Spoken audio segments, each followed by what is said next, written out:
Subscribe now and press the bell icon. Never miss an update. बच्चों देखिए बच्चों, last video में हमने डिस्कस किया था पॉलिनोमियल का इंट्रोडक्शन। आज कंटिन्यू करते हैं उसी को आगे। और आज का जो हमारा टॉपिक है वो है जीरोस ऑफ पॉलिनोमियल्स, है ना। तो जीरोस ऑफ पॉलिनोमियल को स्टार्ट करने से पहले मैं आपको एक चीज बता देता हूं। जीरोस ऑफ पॉलिनोमियल से पहले हम डिस्कस कर लेते हैं इसको, किसको बच्चे, वैल्यू ऑफ पॉलिनोमियल। ठीक है, यानी कि पॉलिनोमियल की वैल्यू। ठीक है, अब ये पॉलिनोमियल की वैल्यू की अगर मैं बात करूं तो मैं आपको एक एग्जांपल लेके पहले समझा देता हूं। लेट्स से कि मेरे पास एक पॉलिनोमियल है 2x square plus 3x plus 5, है ना। अगर मैं यहां पे पुट करता हूं x की वैल्यू लेट्स से 0, है ना। x की वैल्यू मैंने 0 डाली यहां पे, तो x की जगह 0 आ गया। 2 इंटू एक्स की जगह 0 का स्क्वायर प्लस 3 इंटू एक्स की जगह 0 प्लस 5। ओके, तो 0 का स्क्वायर तो 0 से मल्टीप्लाई करूंगा 2 को तो वो भी 0 हो गया, और 3 इंटू 0 दैट इज बचा क्या, 5। तो बच्चे क्या आएगा, 5 आएगा। तो बच्चे ये जो 5 आप देख रहे हैं ये क्या है, पॉलिनोमियल की वैल्यू है एट दैट इंडिकेटेड पॉइंट, यानी कि इस पॉइंट पे इस पॉलिनोमियल की ये क्या है, एक वैल्यू है। लेट्स से कि अगर x की जगह 0 की जगह आपसे x की वैल्यू 1 पे पूछा होता पॉलिनोमियल की वैल्यू, तो हम क्या करते, पुट कर देते x की जगह 1। तो कितना आता चेक कर लेते हैं एक बार। तो x की जगह सब्स्टिट्यूट कर रहा हूं मैं 1 को। ओके, तो 1 का स्क्वायर 1 इंटू 2 करेंगे तो 2 ही आएगा, और 3 1 जा 3 प्लस 5, तो कितना रिजल्ट आ गया बेटा, 2 3 5 5 5 10, है ना। तो यानी कि इस पॉलिनोमियल की वैल्यू इंडिकेटेड पॉइंट 1 पे क्या है बच्चे, 10 है ना। तो इसको हम कैसे लिख सकते हैं कि hence the value of polynomial p of x equal to 2x square plus 3x plus 5 is कितना आ रहा है बच्चे, 10, है ना। एट किस पॉइंट पे आ रहा है बेटे, एट x इक्वल टू 1 पे, है ना। एट x इक्वल टू 1 पे इस पॉलिनोमियल की ये वैल्यू है। तो आई होप आपको ये बिल्कुल अच्छे समझ में आ गया होगा। अगर आपसे कभी भी किसी भी पॉइंट पे किसी पॉलिनोमियल की वैल्यू निकालने को बोले तो आपने क्या करना है बच्चे, सिर्फ आपने उस वैल्यू को सब्स्टिट्यूट कर देना है और सॉल्व कर देना है, तो आपके पास पॉलिनोमियल की वैल्यू फाइंड हो जाएगी। ठीक है, चलिए बढ़ते हैं आगे जीरोस ऑफ पॉलिनोमियल पे। तो देखेंगे एक बार अच्छे से। अब मैं एक एग्जांपल और लेता हूं, है ना, इस टॉपिक को समझाने के लिए। लेट्स से कि अगर मेरे पास पॉलिनोमियल होता, मान लीजिए 2x माइनस 4 होता, है ना। 2x माइनस 4 मेरे पास एक पॉलिनोमियल होता, और मैं यहां पे अगर पुट करता x की वैल्यू को 2, x की वैल्यू को मैं 2 पुट करता है लेट्स से, तो चेक करते हैं क्या आती है पॉलिनोमियल की वैल्यू। तो बच्चे 2 पुट किया मैंने, तो 2 into 2 minus 4 as it is, तो बच्चे 2 2 4 हो गया, और माइनस 4 एज इट इज, तो 4 माइनस 4 करेंगे तो क्या आएगा, 0 आएगा। तो बेटा यहां पे आप देख सकते हैं कि x की वैल्यू 2 पे इस पॉलिनोमियल की वैल्यू कितनी है बच्चे, 0 है। ठीक है, कितनी है इस पॉलिनोमियल की वैल्यू, 0 है। तो बस बच्चे यही बात आपने समझनी है। तो बच्चे सबसे पहले क्वेश्चन यही है कि 0 किसे कहते हैं, है ना, पॉलिनोमियल का 0 क्या होता है। तो मैं आपको बता दूं, पॉलिनोमियल का 0 उस वैल्यू को कहते हैं जिस वैल्यू को पॉलिनोमियल में सब्स्टिट्यूट करने पर आंसर आपको 0 मिल जाए। यानी कि पॉलिनोमियल की वैल्यू जिस भी पॉइंट पे 0 हो जाती है वो पॉइंट क्या कहलाता है, पॉलिनोमियल का 0 कहलाता है। यानी कि मैं इस केस में, अगर मैं इस केस की बात करूं तो इस केस में मैं ये कह सकता हूं कि x की वैल्यू 2 जो है वो इस पॉलिनोमियल का क्या है, 0 है। इस पॉलिनोमियल का क्या है बच्चे, 0 है। ठीक है, तो मैं यहां पे लिख सकता हूं कि therefore x is equal to 2 is the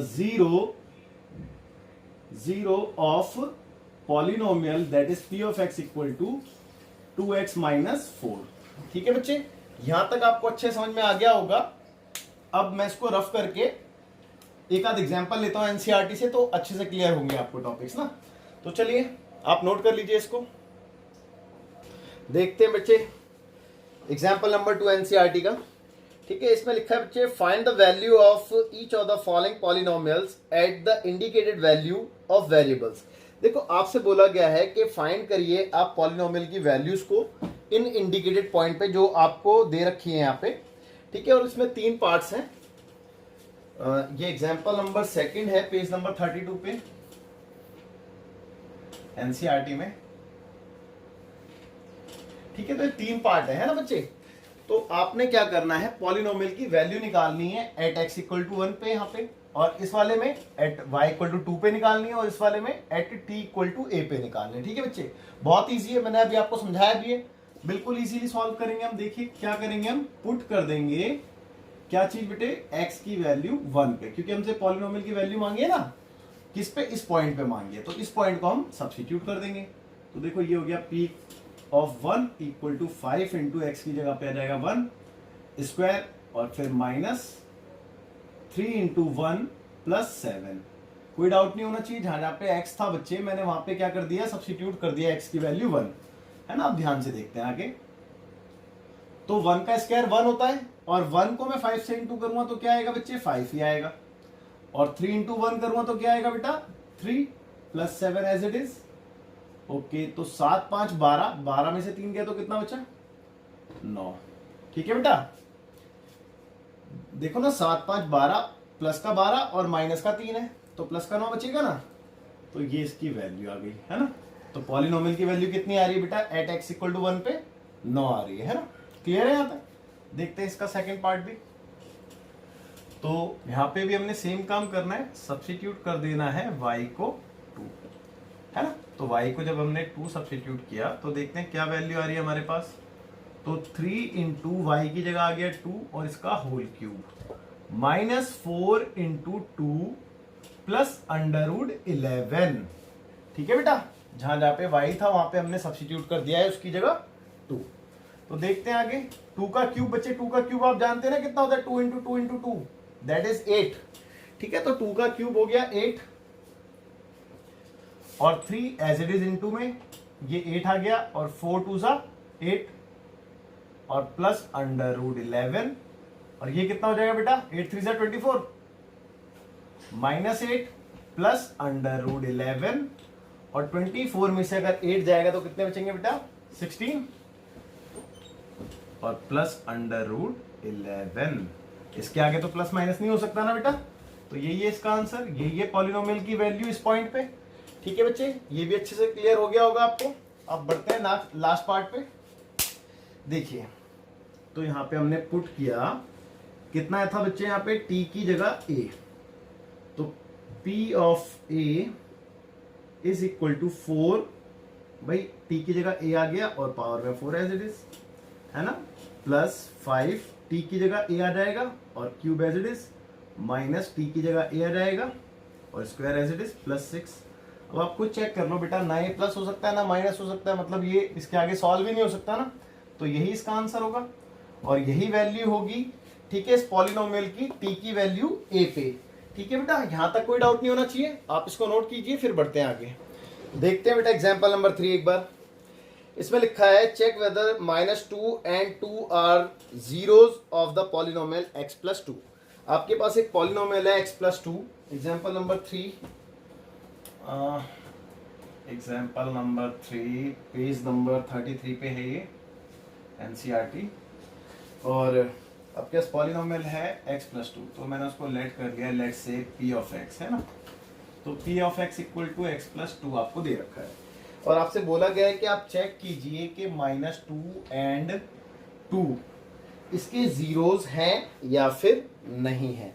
ठीक है, आपने सिर्फ ये चेक करना है कि ये इसके जीरोज है या फिर नहीं है। अभी आप थोड़ी देर पहले आइए, तो मैंने आपको अभी थोड़ी देर पहले क्या समझाया था बेटा, कोई भी ऐसी वैल्यू जिसको मैं इसमें सब्स्टिट्यूट करूं और मेरा आंसर 0 आ जाए तो वो वैल्यू 0 कहलाएगी, और अगर आंसर 0 नहीं आया तो वो वैल्यू 0 नहीं कहलाएगी। ठीक है ना, यही समझाया था। अगर मेरा आंसर 0 आ जाता है, पॉलिनोमियल की वैल्यू 0 आ जाती है, इनमें से किसी को भी रखने पर या दोनों को रखने पर ही लेट सपोज, तो ये दोनों 0 कहलाएंगे, अदरवाइज नहीं कहलाएंगे, है ना। ठीक है, तो देखते हैं बच्चे वन बाय वन। तो सबसे पहले मैंने पुट किया x की वैल्यू को, मैंने पहले -2 पुट कर दिया, ठीक है, x की जगह -2 सब्स्टिट्यूट किया, तो p of -2 is equal to -2 + 2, तो कितना आ गया बेटा, -2 से +2 कैंसिल हो जाएगा, 0 आ जाएगा, तो यहाँ तो 0 आ गया है ना, यहाँ तो 0 आ गया है, यानी कि मैं ये कह सकता हूँ कि -2 तो इसका 0 है, तो मैं लिख देता हूँ hence x equal to -2 is the 0 of polynomial, यानी कि p of x equal to x + 2, है ना, ये इसका 0 है। अब इसको चेक करते हैं, again put x equal to, इस बार क्या है बच्चे, +2 है, तो +2 भी पुट करके देख लेते हैं। तो मैंने +2 पुट किया, तो x की जगह देखो, चेक कर लो 2 और +2 एज इट इज रहा, तो बेटा 2 + 2 कितना आ गया, 4 आ गया। अब ये 4 आ गया तो ये 0 तो नहीं आया भाई, 0 के इक्वल तो नहीं आया ना, अगर ये 0 के इक्वल नहीं आया तो ये इसका मतलब इसका 0 नहीं है भाई, x की वैल्यू 2 इसका 0 नहीं है, लेकिन अगर इससे भी 0 आ जाता तो ये भी 0 कहलाता, ठीक है, ये भी 0 कहलाता। तो मैं यहाँ पे लिख दूंगा कि hence x is equal to 2 is not the 0 of p of x equal to x plus 2, ये इसका 0 नहीं है, ठीक है बेटा। देखते हैं नेक्स्ट एग्जांपल, आप नोट की, देखते हैं बच्चों एग्जांपल नंबर 4 है। तो एग्जांपल नंबर 4 है, find a 0 of the polynomial p of x equal to 2x plus 1। तो p of x equal to given है आपको 2x plus 1 और आपसे बोला गया है कि इसका 0 फाइंड कीजिए। अभी तक देखिए बच्चे, हमने ये सीखा कि 0 होता क्या है, लेकिन 0 को फाइंड कैसे करते हैं ये नहीं सीखा था, है ना। तो ये एग्जाम्पल से आपको ये अच्छे समझ में आ जाएगा, और आप थोड़ा सा धैर्य रख के देखना तो बहुत अच्छे समझ में आएगा आपको। देखिए सबसे पहले आपने क्या करना है कि आपने 0 निकालना है, 0 निकालना है इस पॉलिनोमियल का, यानी कि आप x की ऐसी वैल्यू ढूंढ रहे हैं जिस वैल्यू से इसका आंसर, यानी कि इस पॉलिनोमियल की वैल्यू 0 आने वाली है। अब मुझे इतना तो पता है कि x की मैं ऐसी वैल्यू को ढूंढने जा रहा हूं जिससे इसका आंसर 0 आ जाए, यानी कि ये मस्ट हो जाता है कि इसका आंसर तो 0 आएगा ही आएगा जब मैं 0 की बात कर रहा हूं, तो है ना। तो सबसे पहले हमने क्या करना है बच्चे, सबसे पहले हमने यही लिखना है कि 4 zeros, ठीक है बच्चे, यानी कि जीरोस के लिए। तो जीरोस के लिए हम काम करने जा रहे हैं। जीरोस के लिए क्या काम करने जा रहे हैं बच्चे, सबसे पहले हम इसको पुट कर देंगे, किसको बच्चे, अपने पॉलिनोमियल को 0 के इक्वल, है ना, पॉलिनोमियल को 0 के इक्वल, क्योंकि हमें पता है कि इस पॉलिनोमियल की वैल्यू 0 ही आने वाली है, ठीक है, 0 से, है ना। तो 0 निकालने का तरीका क्या है बच्चे, पहला स्टेप यही है कि आपने अपने पॉलिनोमियल को 0 से इक्वेट करा देना है ना। अब आगे देखते हैं, इस पॉलिनोमियल की वैल्यू क्या है बच्चा, 2x plus 1, ये पुट कर दी मैंने, और इक्वल टू में क्या है 0।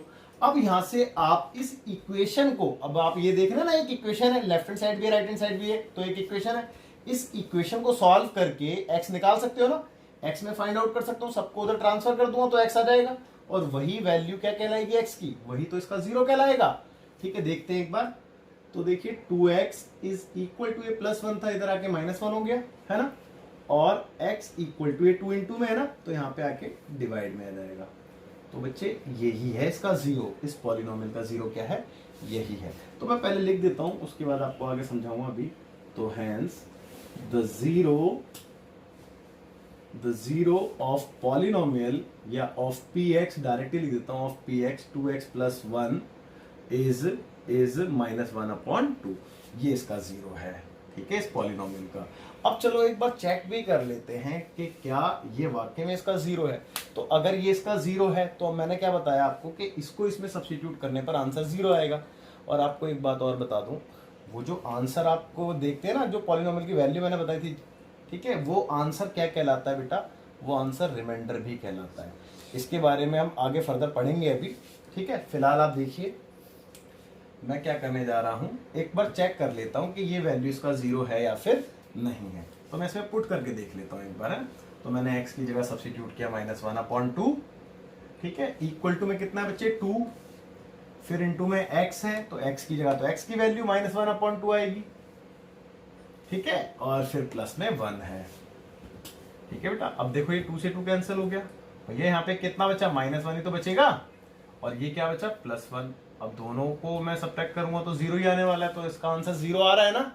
तो इसका आंसर अगर 0 आ रहा है तो इसका मतलब ये पॉइंट क्या कहलाएगा, ये इसका 0 कहलाएगा। और यही तो समझाया था मैंने कि x की कोई भी ऐसी वैल्यू, यानी कि वेरिएबल की कोई भी ऐसी वैल्यू जिसको मैं पॉलिनोमियल में सब्स्टिट्यूट करूं और मेरा आंसर 0 आ जाए, तो वो वैल्यू 0 कहलाती है पॉलिनोमियल का, ठीक है। तो वो वैल्यू, वो कौन सी वैल्यू बेटा, जो मैंने सब्स्टिट्यूट की, यानी कि -1/2 इस पॉलिनोमियल का 0 है। क्लियर हो गई बच्चे बात अच्छे से? आप इसको नोट कीजिए, बढ़ते हैं फिर आगे। देखते हैं बेटा एग्जांपल नंबर 5 ना। तो इसमें लिखा है बच्चे verify whether 2 and 0 are zeros of the polynomial. एक पॉलिनोमियल आपको गिवन है, मैं लेट कर लेता हूं उसको p ऑफ x से, और कितना है x² - 2x, x² - 2x, ठीक है।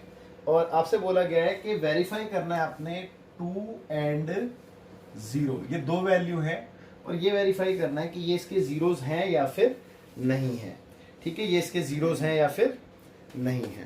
तो देखते हैं एक बार, वही मैंने आपको बताया ना कि आप इसको इसमें सब्स्टिट्यूट करेंगे, अगर आंसर आपका 0 आ गया तो जीरोस है, नहीं आया तो फिर नहीं है ना। तो चलिए देखते हैं एक बार ना। तो पुट किया मैंने पहले x को 2, ठीक है, तो p ऑफ 2 इक्वल टू 2 का स्क्वायर, देखो x की जगह 2 आ गए, और -2 और इंटू x की जगह 2, तो बच्चे 2 का स्क्वायर कितना होता है 4, है ना, और -2 2 ज़ा 4, तो ये कितना आ गया 0 आ गया। तो इसका मतलब ये हुआ कि x की वैल्यू जो 2 है वो इसका 0 है ना, ठीक है। अब ये वाला भी चेक कर लेते हैं। अब मैंने पुट किया अगेन, पुट x की वैल्यू 0, ठीक है, 0 पुट किया तो p ऑफ 0 इक्वल टू 0 का स्क्वायर -2 इंटू 0, तो 0 का स्क्वायर 0 हो गया, और 2 से 0 को इंटू करेंगे तो भी 0 आएगा, तो 0 - 0 क्या आएगा 0 आएगा। तो यहाँ पे भी रिजल्ट 0 आ गया, तो इसका मतलब 0 भी इसका 0 है ना। तो मैं लिख सकता हूं कि hence both 2 and 0 are the zeros of px, यानी ये पॉलिनोमियल कितना था x² - 2x, ये दोनों ही इसके क्या हैं बच्चे, जीरोस हैं। अच्छा, अभी तक हमने जितने भी एग्जांपल्स करे तो उसमें एक चीज ऑब्जर्व करने वाली थी, वो क्या था बेटा, आपने देखा यहाँ पे कि इन दैट केस यहाँ पे आपके पास पॉलिनोमियल कौन सा है बच्चे, क्वाड्रेटिक पॉलिनोमियल है, क्योंकि यहाँ पे डिग्री 2 है ना, चेक कर लो, ठीक है, डिग्री 2 है तो ये क्वाड्रेटिक पॉलिनोमियल है। और क्वाड्रेटिक पॉलिनोमियल में आपने देखा कि इसका ये भी 0 था और ये भी 0 था, बट इससे प्रीवियस एग्जांपल्स की अगर मैं बात करूं तो वहाँ पे हमारे पास लीनियर पॉलिनोमियल था, तो उस केस में एक ही 0 आ रहा था। तो बच्चे एक ऑब्जर्वेशन ये भी बनती है कि आप ध्यान रखना कि जितनी डिग्री होती है ना, जितनी डिग्री होती है मैक्सिमम उतने ही जीरोस हो सकते हैं, यानी कि अगर डिग्री 2 है तो ज़्यादा से ज़्यादा 2 जीरोस हो सकते हैं, अगर डिग्री 1 होती लीनियर होता तो ज़्यादा से ज़्यादा 1 0 होता। ठीक है बच्चे, आप इसको नोट कीजिए। तो बेटा मिलते हैं नेक्स्ट वीडियो में आपसे। Okay, thank you so much, bye.